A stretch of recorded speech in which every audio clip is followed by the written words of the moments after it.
Now on July 4, 18-year-old Nolan Wells traveled to a remote island off the coast of Mississippi with a group of his friends. A few hours later, those friends left the island without Nolan. Authorities launched a search of Horn Island and the surrounding water. Then 2 days later, after Nolan disappeared, he was found dead.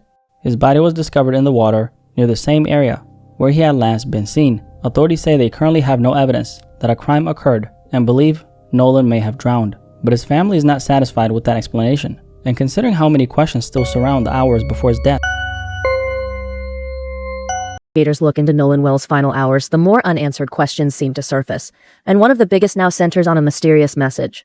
Who actually sent it? Why was it sent? And could it have any connection to what happened to Nolan? Then there is another question that continues to trouble people following the case. Why have some potential witnesses remained silent? Online viewers have pointed to details they believe do not fit neatly together. Why would Nolan remain behind without his phone or his keys? Was there a simple explanation for that decision, or was something happening that others have yet to fully explain? Some people believe Nolan's friends may know more than they have publicly shared. Others reject that theory entirely, arguing that the available evidence could still be consistent with a tragic accident. And then there are the unresolved details. Questions surrounding the timeline, missing or deleted messages, and the events that unfolded during Nolan's final hours. At this point, several theories are circulating, but theories are not proof. The challenge is separating what is actually known from what people believe may have happened. So what really happened to Nolan Wells? And as more messages reportedly connected to unidentified witnesses come to light, another layer of the mystery begins to emerge. Let's look at what these messages say. This white woman right here is claiming that she was one of the last people who saw Nolan.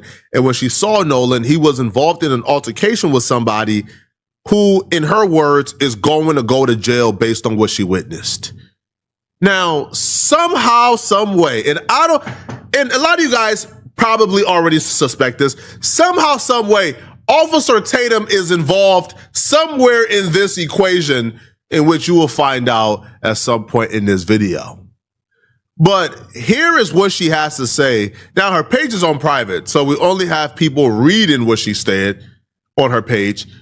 So this is what she had to say in terms of, the last sighting of Nolan. Now, apparently, she didn't just see Nolan by herself. It was her and her husband who witnessed this. I have not spoken publicly about this before, but I witnessed an altercation involving Nolan Wells from a boat nearby. What I saw has stayed with me, and I believe it's important information. I have provided or intend to provide my account to the appropriate investigators because Nolan's family deserves the truth. Out of respect for the ongoing investigation, I won't speculate beyond what I personally observed. While I was on the boat near the area, I witnessed an altercation involving Nolan Wells and several other individuals. I saw what appeared to be an argument that escalated after there was a dispute involving Nolan's phone.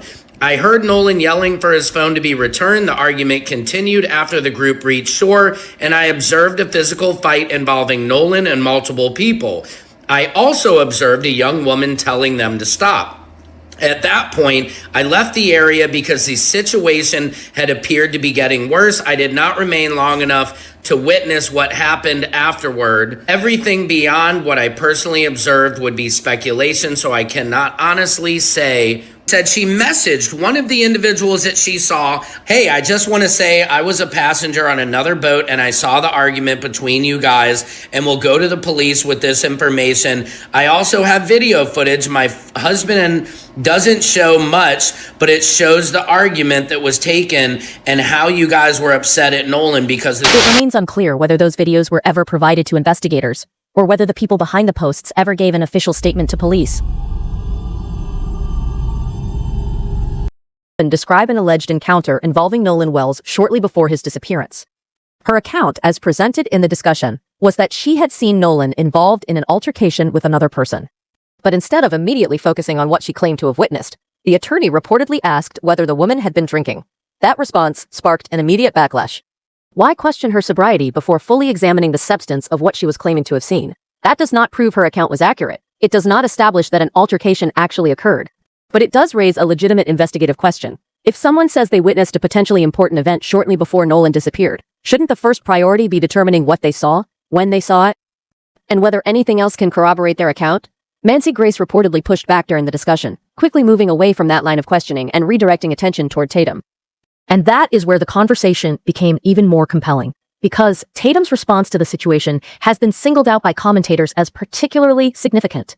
What exactly did he say? Why did his reaction attract so much attention? And does that reaction actually reveal something meaningful about how the information was being interpreted? Or is the public reading too much into a single moment?